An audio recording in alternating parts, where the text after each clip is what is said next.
Hi hello ನಮಸ್ಕಾರ, this is yours Karthik. ಸ್ನೇಹಿತರೆ, ತುಂಬ ದಿನದಿಂದ ಈ ವಿಡಿಯೋಗಳನ್ನ ಮಾಡಬೇಕು ಅಂತ ಇದ್ದೆ. ಅದಕ್ಕಿಂತ ಮುಂಚೆ ಇವತ್ತು ಬುಧವಾರ ಎಲ್ಲರಿಗೂ ಒಳ್ಳೆಯದಾಗಲಿ. ಶುಭ ಬುಧವಾರದ ಹಬ್ಬ ಅಂದರೆ ನಾನು ಅದನ್ನು ಯಾಕೆ ಹೇಳ್ತೀನಿ ಅಂದರೆ ಎಲ್ಲ ಒಂಥರ ಹಬ್ಬದ ರೀತಿಯೇ ಇರಲಿ ಅಂತ ಹೇಳ್ತಾ. ಸ್ನೇಹಿತರೆ, ಆ್ಯಸ್ ಯೂಶ್ವಲ್ ನಾನು ಬಂದಿದ್ದೀನಿ ಕಾರ್ತಿಕ್. ನಮಸ್ಕಾರ ಸ್ನೇಹಿತರೆ, ಒನ್ಸ್ ಅಗೈನ್ ನಾನು ಬಂದಿದ್ದೀನಿ ಆ್ಯಸ್ ಯೂಶ್ವಲ್. ಸ್ನೇಹಿತರೆ, ಏನಿಲ್ಲ, ಈ ವರ್ಷದ ಬಹುರೂಪಿಯಲ್ಲಿ ಬಿಡುಗಡೆ ಅಂತ ಒಂದು ಕಾನ್ಸೆಪ್ಟನ್ನ ತೊಗೊಂಡಿದ್ರು. ಬಹುರೂಪಿ ಅಂದರೆ ಏನಿಲ್ಲ, ಗೊತ್ತಿಲ್ಲ ಅಂದರೆ ಹೇಳ್ತೀನಿ. This is A theatre festival, this is A ನಾಟಕದ ಫೆಸ್ಟಿವಲ್. ನಾಟಕದ ಫೆಸ್ಟಿವಲ್ಲು, ಥಿಯೇಟರ್ ಫೆಸ್ಟಿವಲ್ ಬಹುರೂಪಿ ಬಿರುಗಾಳಿ ಬಂತು ಸ್ನೇಹಿತರೆ, ಆ್ಯಸ್ ಯೂಶ್ವಲ್.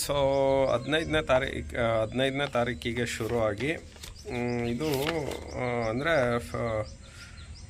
15ನೇ ತಾರೀಕು ಶುರುವಾಗಿ 19ನೇ ತಾರೀಕುವರೆಗೆ ಇತ್ತು. ಅದು ಪ್ರತಿ ವರ್ಷ ನಡೆಸ್ತಾರೆ ಬಹುರೂಪಿ ಅಂತ. This is one of the fantastic. ಇದು 14ರಿಂದ 19ನೇ ತಾರೀಕುವರೆಗಿತ್ತು. ಆ ಬಹುರೂಪಿಲಿ ಪ್ರತಿ ವರ್ಷವೂ ಕೂಡ ಒಂದೊಂದು ಟಾಪಿಕ್ನ ಇಟ್ಟಿರ್ತಾರೆ. ಲಾಸ್ಟ್ ಟೈಮ್ ತಾಯಿತನದ ಬಗ್ಗೆ ಟಾಪಿಕ್ ಇಟ್ಟಿದ್ರು, ಅದರಿಂದ ಕುವೆಂಪು ಅವ್ರ ಬಗ್ಗೆ ಒಂದು ಟಾಪಿಕ್ ಇಟ್ಟಿದ್ರು. ಅದು ಇದ್ದರೆ ಸಂತ ಶಿಶುನಾಳ ಶರೀಫ್ರ ಬಗ್ಗೆ ಒಂದು ಟಾಪಿಕ್ ಇಟ್ಟಿದ್ರು. ಆಮೇಲೆ ಹೆಜ್ಜೆ ಗುರುತು ಅನ್ನೋ ಒಂದು ಬಗ್ಗೆ ಟಾಪಿಕ್ ಇಟ್ಟಿದ್ರು. ಹಿಂಗೆ ಈ ಸಲ ಏನು ಮಾಡಿದ್ರು ಅಂದರೆ, ಟಾಪಿಕ್ ಯಾವುದಪ್ಪ ಈ ಸಲ ಅಂತ ಅಂದರೆ ಬಿಡುಗಡೆ.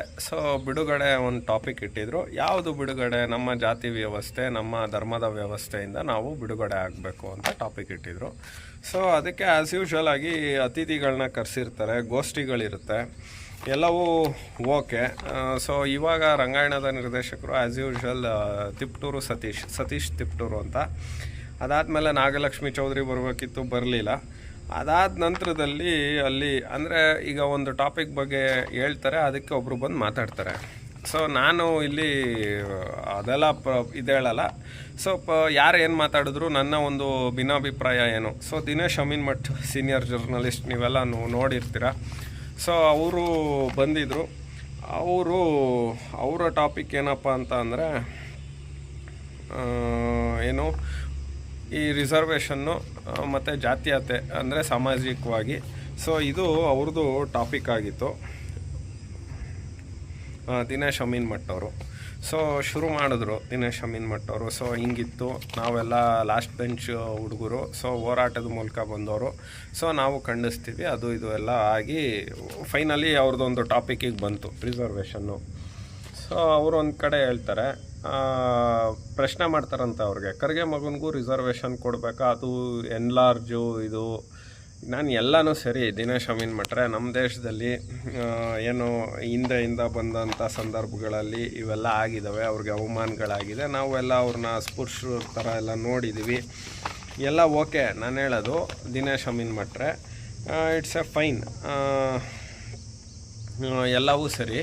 ಆದರೆ ನಾನು ಹೇಳೋದು, ಈಗ ನೀವು ರಿಸರ್ವೇಷನ್ ಎಷ್ಟು ದಿನಕ್ಕೆ, ಆಮೇಲೆ ಇನ್ನೊಂದು ಅಲ್ಲಿ ಟಾಪಿಕ್ ಮುಗೀತಿದ್ದಂಗೆ ಇನ್ನೊಬ್ಬರು ಬರೋದು, ಮಾತಾಡೋದು, ಆ ಥರ ಪ್ರಶ್ನೆಗಳಿರಲಿಲ್ಲ. ನಾನು ಇದ್ದಿದ್ರೆ ಕೇಳ್ತಾ ಇದ್ದೆ, ನನ್ನ ಡೌಟ್ಸ್ನ ಕ್ಲಿಯರ್ ಮಾಡ್ತಿದ್ದೆ. ನಾನು ಕೇಳೋದು ಇಷ್ಟೇ, ಖರ್ಗೆ ಮಗನಿಗೆ ಯಾಕಪ್ಪ ರಿಸರ್ವೇಷನ್ ಕೊಡಬೇಕು, ಧ್ರುವ ನಾರಾಯಣ್ ಮಕ್ಳಿಗೆ ಯಾಕೆ ಕೊಡಬೇಕು? ಸೋಷಿಯೋ ಎಕನಾಮಿಕ್ ಬಗ್ಗೆನೇ ಮಾತಾಡಲ್ಲ ಇವರು. ದಲಿತರು ಆಯಿತು. ಆಮೇಲೆ ಅವ್ರು ಇನ್ನೊಂದು ಪಾಯಿಂಟ್ ಹೇಳಿದ್ರು, ಇಡೀ ದೇಶದಲ್ಲಿ 15.3% ದಲಿತರ ಮೇಲೆ ಅಟ್ಯಾಕ್ ಆಗ್ತಾ ಇದೆಯಂತೆ.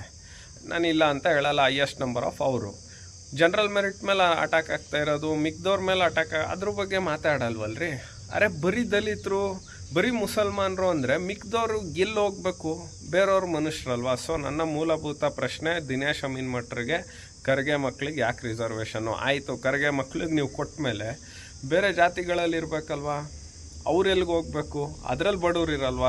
ಇದು ನನ್ನ ಮೂಲಭೂತ ಪ್ರಶ್ನೆ ಆಗಿತ್ತು ಅಮೀನ್ ಮಠ್ರಿಗೆ. ಬಟ್ ಅನ್ಫಾರ್ಚುನೇಟ್ಲಿ ಅಲ್ಲಿ ನಮಗೆ ಏನೋ ಪ್ರಶ್ನೆ ಮಾಡೋ ಅಂಥದ್ದಿಲ್ಲ. ಮತ್ತೊಮ್ಮೆ ಎಲ್ಲರೂ ಸಿಕ್ಕಿದಾಗ ಅವ್ರನ್ನ ಕೇಳ್ತೀನಿ ಅಂತ ಹೇಳ್ತಾ, ಅಫೀಸ್ಮೆಂಟ್ನ ಬಿಡಿ, ದಯವಿಟ್ಟು ರಿಯಾಲಿಟಿನ ಮಾತಾಡಿ ಅಂತ ಹೇಳ್ತಾ, ಇದಾಗಿತ್ತು ಈ ಹೊತ್ತಿನ ವಿಶೇಷ. ನಮಸ್ಕಾರ ಸ್ನೇಹಿತರೆ.